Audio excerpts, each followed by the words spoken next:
Today we are at the Eoc Retreat, and this retreat consists of a legislation elucidation of the legislation of disaster management, as well as presentations on evacuation, including medical evacuation, as well as a presentation on the disaster vision of St. Martin.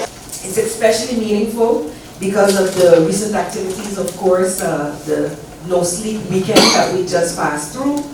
As Emergency Operations Center, in an unprecedented turn of events, which always happens. We, as I said to several people, we don't hold the remote control for the weather. We can only plan, prepare, and then respond. And I must say, with each passing year, I see our preparedness levels reaching to new heights. And so I'm super proud, and I want to give an extra special word of thanks and encouragement to the EOC members, our ESF coordinators, and their emergency teams, most of whom are here this morning, for your commitment, your tireless efforts throughout the preparation, during, and for the response and recovery phases that we're actually still in at the moment with the passage of Hurricane Tammy. And as you can see, throughout the Caribbean, this one is lingering.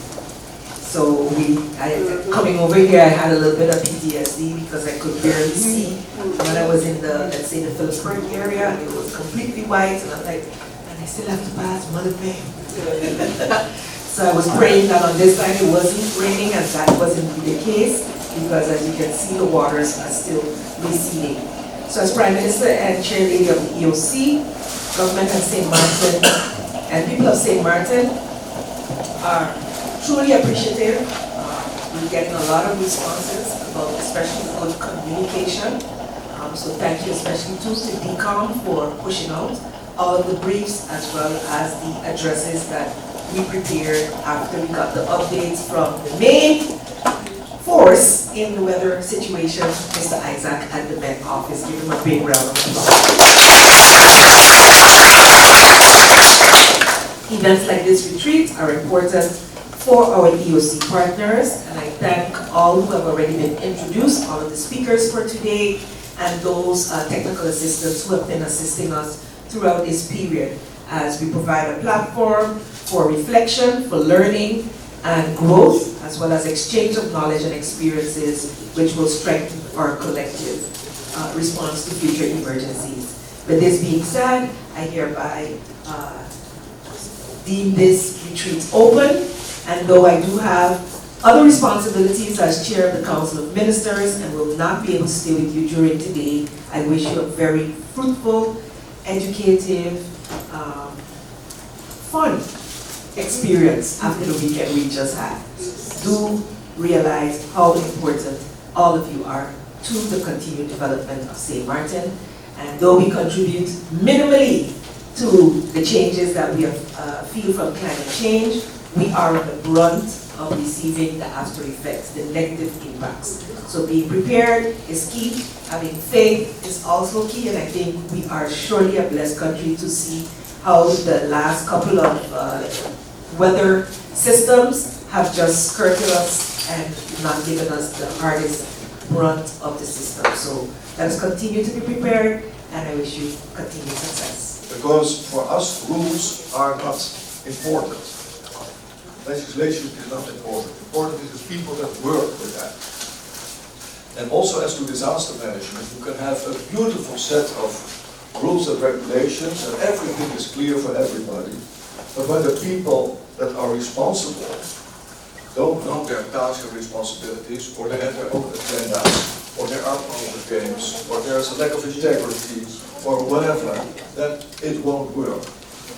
When people don't work together in a way that everybody feels comfortable, it won't work. And you can have the best system, but it won't work.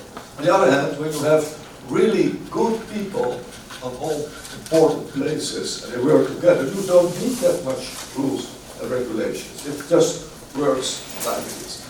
And the trick is, also with the subject that we are discussing today, is to have the right mix. And then I should say you have a disadvantage we all in this room, because the legislation as to disaster management is not that clear. Exceptional circumstances must also be read in conjunction with the required in order to protect external and internal security. So that's an important criteria to use. And of course, it must be of such a nature that the national or the external and internal security of St. Martin can no longer be maintained without using the special powers. So the special powers attributed on the basis of a national emergency must be used to prevent or end or limit the consequences of such an event.